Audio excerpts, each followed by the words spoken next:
মনের মুকুর গল্প পাঠের আসরে আমার সমস্ত প্রিয় বন্ধুদের জানাই সাদর আমন্ত্রণ। মূল গল্পে যাওয়ার আগে আমি আপনাদের বলবো যে গল্পটি যদি আপনাদের ভালো লাগে তাহলে অবশ্যই একটি লাইক দেবেন ও গল্পটি শেয়ার করবেন। আর যদি চ্যানেলটি এখনো সাবস্ক্রাইব না করে থাকেন তাহলে সাবস্ক্রাইব করে দেবেন। এবার তাহলে মূল গল্পে আসা যাক। আজ আমি আপনাদের একটি খুবই হাসির গল্প পড়ে শোনাবো। গল্পটি লিখেছেন শীর্ষেন্দু মুখোপাধ্যায়। গল্পের নাম বিধু দারোগা। সেবার বিধু দারোগা আমাদের গঞ্জে বদলি হয়ে এলে হৈ হৈ পড়ে গেল। ব্রিটিশ আমলে দারোগা পুলিশকে ভারী ভয় খেত গাঁগঞ্জের লোকেরা। রাস্তায় ঘাটে বা হাটে বাজারে পুলিশ দেখলেই নিরীহ সজ্জন মানুষরাও সাঁত সাঁত করে এধারে ওধারে লুকিয়ে পড়ত। একবার হয়েছে কি, এক স্বদেশী আন্দোলনের নেতাগোছের লোক বটতলায় বক্তৃতা দিতে এলেন।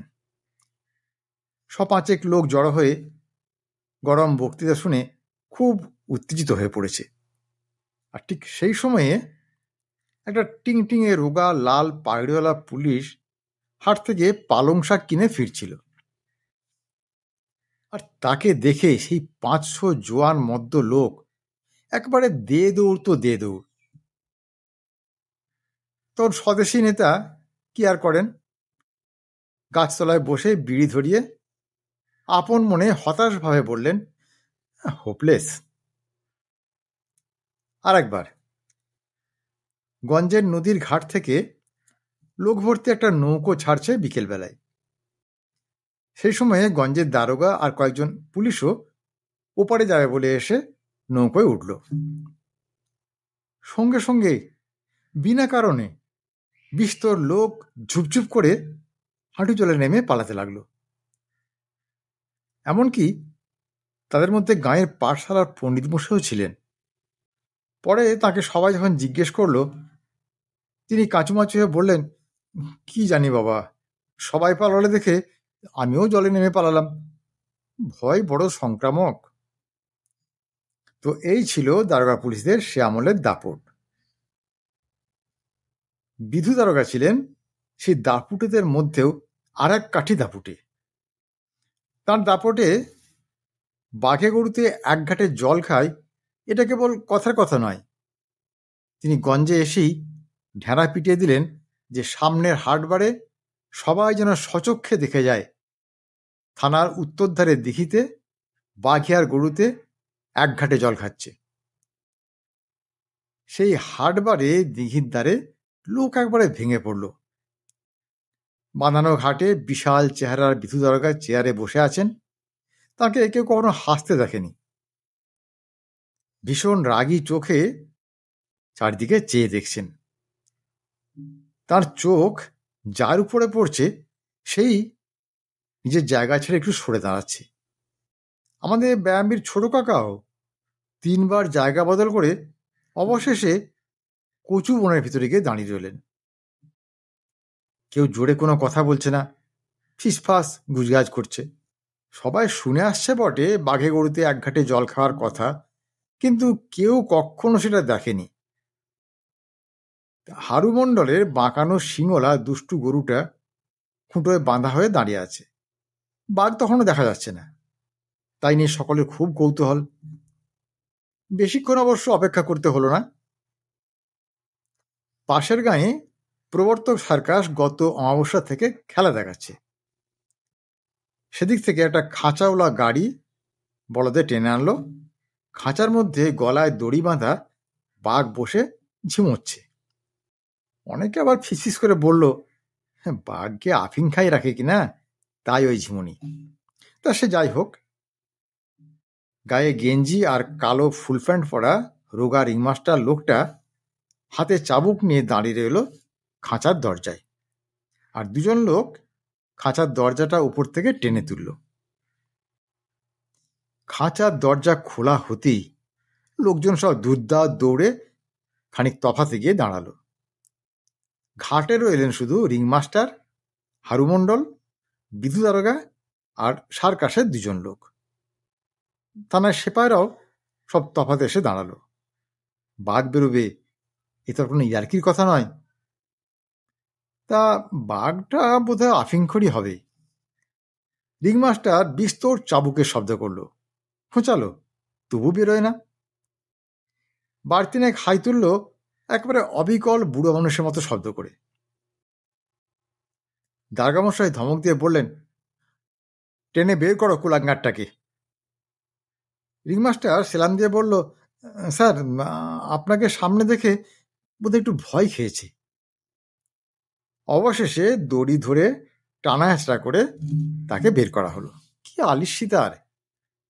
বাইরে বেরিয়েও অবিকল একেবারে বিড়ালের মতো ডন মারল একটা। তারপর ঘুম চোখে চারদিকে চাইতে লাগলো। মনে হলো বাঘটা বোধহয় চোখে ভালো দেখতে পায় না, ভুরু কোঁচকানো, খুব ঠাহর করে করে দেখছে। তো বিধু দারোগা হাঁক ছাড়লেন, দুটোকে জলের কাছে নিয়ে যা। তখন হারু মণ্ডল তার দুষ্টু গরুটাকে আর রিংমাস্টার তার আসল বাঘটাকে দড়ি ধরে টানতে লাগলো। অনেক টানা হেঁচড়ার পর দুটোকে জলের কাছে নিয়ে পাশাপাশি দাঁড় করানো হলো বটে, কিন্তু কেউ আর জলে মুখ দেয় না। বাঘে গরুতে এক ঘাটে জল খাওয়ার কথা, আর জলে যদি না খায় তো দারোগার সম্মানটা থাকে কি করে?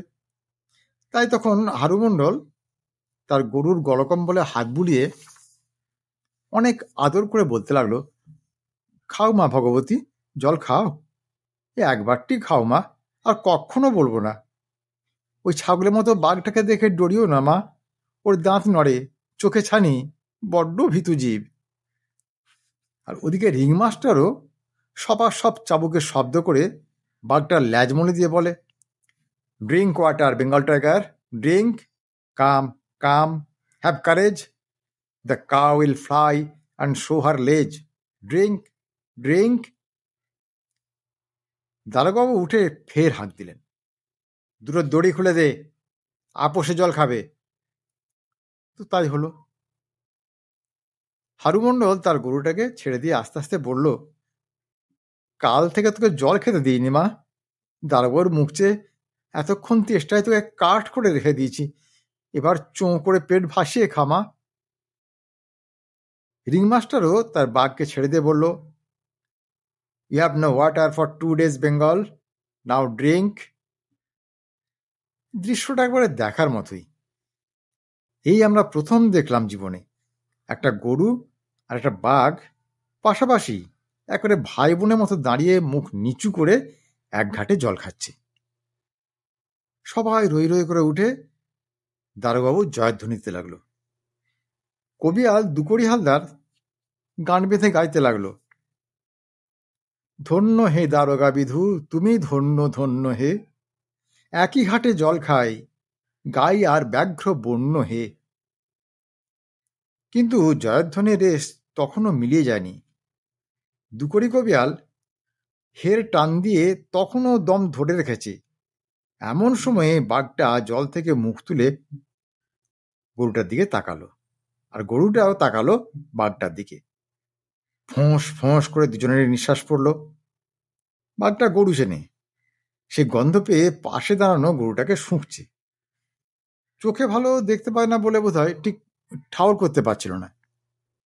কিন্তু হারু মণ্ডলের গরু, সে তো কখনো বাঘ দেখেনি, তাই সে একটুও ঘাবড়ালো না, বরং সে বেশ রাগের চোখে বাঘটাকে দেখতে লাগলো। সেটা হাড় হারামজাদা গরু, বহুবার খোঁটা উপড়েছে, খোঁয়াড়ে গেছে, তার গুঁতো খায়নি এমন মানুষ গায়ে বিরল। বাঘটার ভাবসাব দেখে সে বোধহয় বেশ বিরক্ত হয়েছিল, তাই বাঘের মুখের উপরেই সে ফোঁস করে একটা শ্বাস ছেড়ে একটু এগোলো। দারোগাবু মহানন্দে গোঁফ চুমড়ে দৃশ্যটা দেখছেন। তিনি হাসেন না বটে, কিন্তু হাসি তাঁর চোখের দৃষ্টি, গালের মাংস আর ভাবভঙ্গির মধ্যে ফুটে উঠছিল। বাঘে গরুতে এক ঘাটে জল খাচ্ছে, সোজা কথা। গরুর ফোঁস শুনে বাঘটা দুপা পিছিয়ে এলো। বহুকাল অভ্যেস নেই বলি বোধ হয় হাঙ্গামাসে যেতে চাইল না। কিন্তু গরুটাও খুব বদমেজাজি, তার তখন রোগ চেপে গেছে। সে একটু শিংনাড়া দিয়ে দুপা এগোলো। বাঘটা আবার পিছিয়ে আসে। গরুটা একটা হাম্বা দিয়ে হঠাৎ আড়মোড়া ভেঙে মাথাটা নিচু করে হড়হড় করে এসে হুম করে একটা ঢুঁ দিল বাঘটাকে। বাঘটা তো মারপিট ভুলেই গেছে। আচমকা ঢুঁটা খেয়ে ভ্যাবাচাকা মেরে আলস্যি ঝেড়ে 2 লাফে উঠে এলো একেবারে ঘাটের চাতালে। পিছনে গরুটা। দারোগাবু চেয়ার ছেড়ে পৈঠায় উঠে গেলেন সাঁত করে।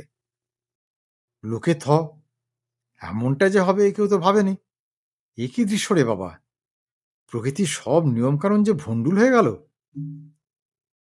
বাঘটা তখন দিঘির ধারে মাঠটায় প্রাণ ভয় ছুটছে, আর হারুর গরু মহা তেজে শিং নেড়ে দৌড়চ্ছে তার পিছু পিছু।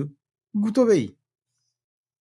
বাঘটা হালুম্বলুম বলে ডাক ছাড়ছে প্রাণপণে, আর গরুটাও হাম্বা খাম্বা বলে তম্বি করছে তাকে।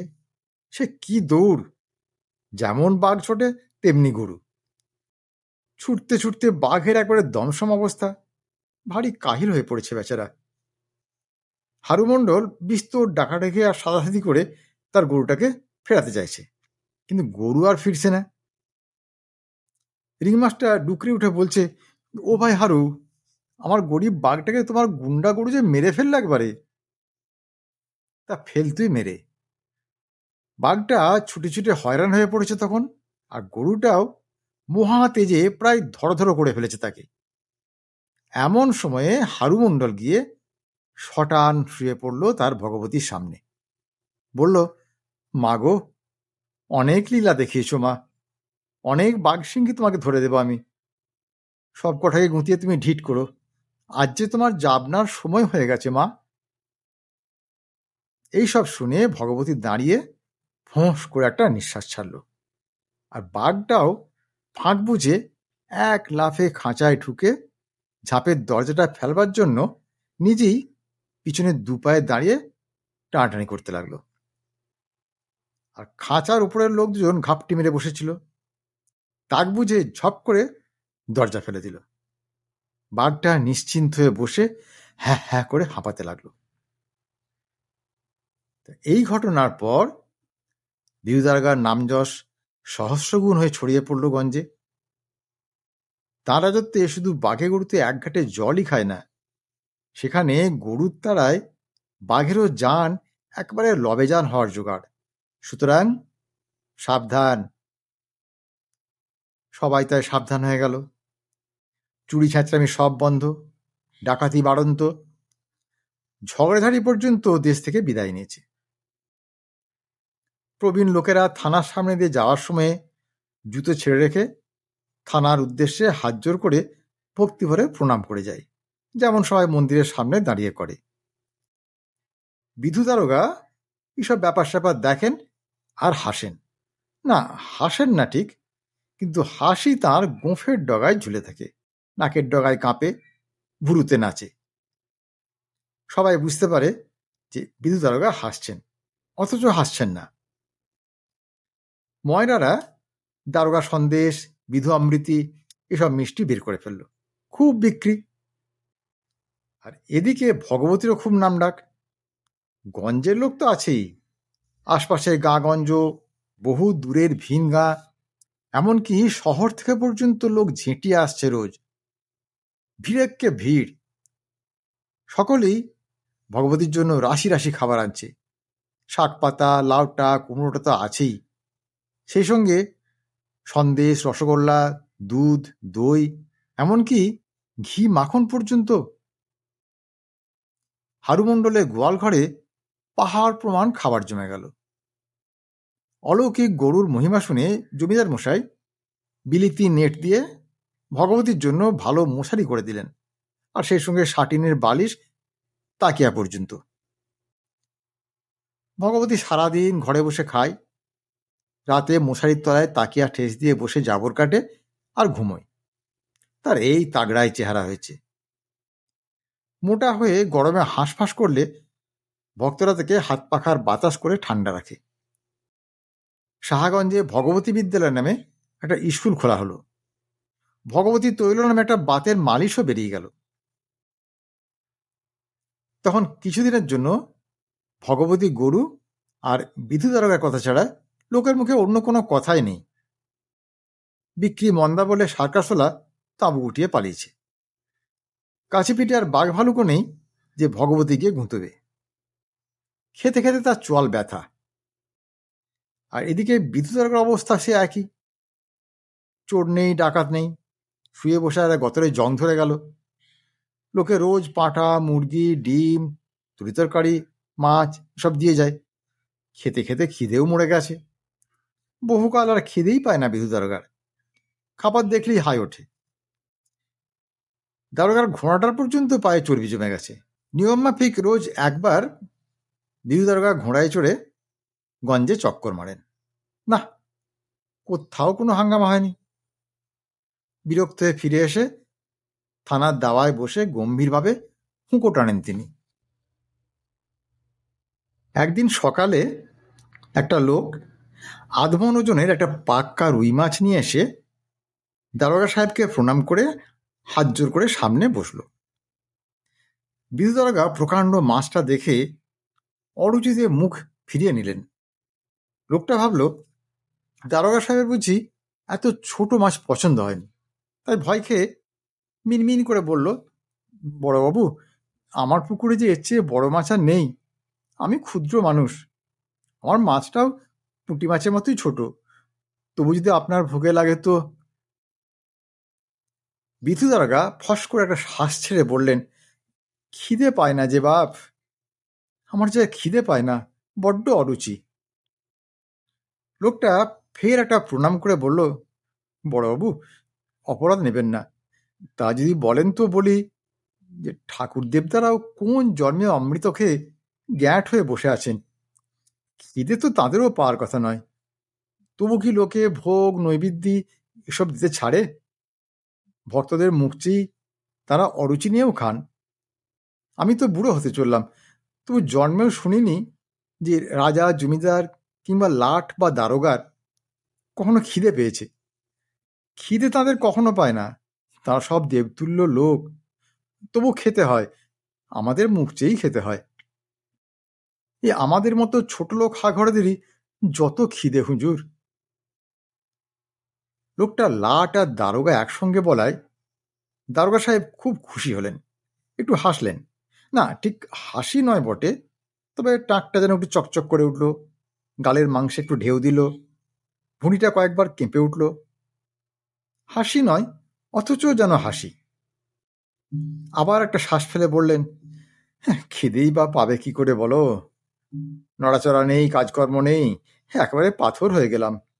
ছ্যা ছ্যা, তোরাই বা সব কেমন ধারা মানুষ রে। দারোগাবুর খিদে পায় না শুনছিস, সেজন্য তো একটু শখ করে ওই চুরিচামারি করতে পারিস। চোর ছেঁচড়ের পেছনে হাঁকডাক দৌড়দৌড়ি করতে করতে আমার একটু খিদে মতন হয়, তাহলে কেমন নির্দয় মানুষ রে তোরা, হ্যাঁ? শুনেই লোকটা কান পর্যন্ত হাসল। ফের একটা প্রণাম টুকে বলল, আগে বড়বাবু, সেই জন্যই তো আসা। ওই সফরগঞ্জের শ্মশানের ধারে কসার বনের মধ্যে বুড়ো বটের তলায় এক কাপালিক এসে থানা গেড়েছে কদিন হলো। বড় সাংঘাতিক লোক, বাঘের পিঠে চড়ে ঘুরে বেড়ায়। শুনছি আজ অমাবস্যা রাতে সেখানে নরবলি হবে, বড় ভয়ে ভয়ে আছি আমরা। শুনে বিধু দারোগা একটা হুঙ্কার ছাড়লেন, বটে! আর সেই হুঙ্কারে গঞ্জের বাড়িঘর কেঁপে উঠল, ঘোড়াটা চিহি ডেকে লাফিয়ে উঠল, ধারে কাছের লোকজন সব সাঁত সাঁত করে লুটিয়ে পড়তে লাগলো, বাচ্চারা কুকিয়ে উঠল, বিড়াল পালালো, কুকুর কেঁদে উঠল, আর কাকগুলো বন্দুকের আওয়াজ ভেবে কা কা করে ভিড় করতে লাগলো আশেপাশে। যে লোকটা মাছ নিয়ে এসেছিল তারও একটু মূর্ছা মতো হয়েছিল, তবে খানিক পরে সে সামলে উঠে চোখ মেলে বড় সুখে হাসল। হ্যাঁ, এই হলো গিয়ে আসল দারোগা। আবার একটা প্রণাম করল সে। অমাবস্যার নিশুতি রাতে দারোগাবু ঘোড়ায় চেপে সফরগঞ্জে শ্মশানে চললেন, সঙ্গে বিস্তর সিপাই, অনেক লোকজন। তাদের হুঙ্কারে শেয়াল পালালো, পাখিরা ঘুম ভেঙে চেঁচামেচি করতে লাগলো, খটাস, ভাম, বেজি, খরগোশ সব জঙ্গলের ছোট ছোট জীব গর্তে সেঁধিয়ে কাঁপতে লাগলো। গৃহদারোগা বুড়ো বটগাছের তলায় এসে আবার হাঁক ছাড়লেন। কোথায় কাপালিক? কাপালিকই নেই। দারোগাবু 5 ব্যাটারির টর্চ জেলে দেখলেন খবরটা মিথ্যে নয়। নিভু নিভু হয়ে একটা ধুনি তখনও জ্বলছে। আশেপাশে বাঘের পায়ের ছাপও দেখা গেল।